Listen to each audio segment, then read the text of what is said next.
Hi everybody, I'm Bree the Plant Lady. Hey everybody. And as you can see, we are walking back out to the neighborhood entryway so that we can tackle the rest of that super invasive liriope. And we are going to go ahead and get it replanted with native ornamental grasses and 2 button bushes. 1 straight species from Carolina Native and 1 from Bailey Nurseries from the First Editions program called Fiber Optics. So I'm really excited to get this project done, at least done for now, and to no longer have liriope out here. So stay tuned for our progress.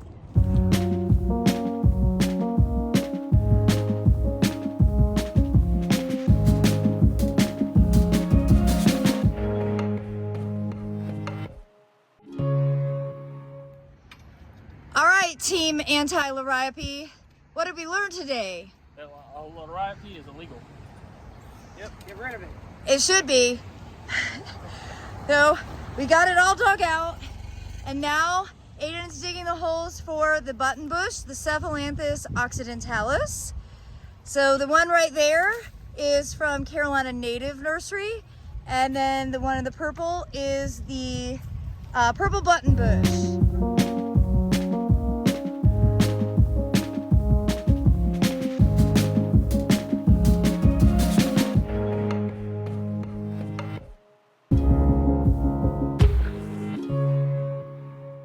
Right along with the existing panicums, and you can see the 2 Cephalanthus went in, and now we're just gonna get it mulched very lightly with the ground aged pine bark.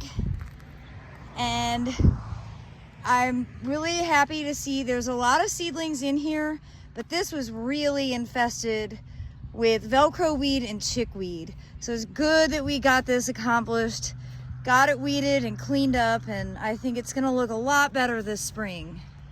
All right, good job, Team Liriope Removal. Woo! I think it's gonna look really awesome. I can't wait to share updates as everything grows out. We have a lot of native grasses in here. Once we get some perennial plugs, we'll definitely come out and put some flowering things in. And in the meantime, we still have a lot of seeding stuff. We've got bachelor buttons and larkspur that have self-sown in here, so it should actually still look really beautiful and cottagey this spring as everything starts to bloom. So be sure to subscribe for regular updates, and I hope you'll be inspired by this video. Thanks so much for watching, everybody.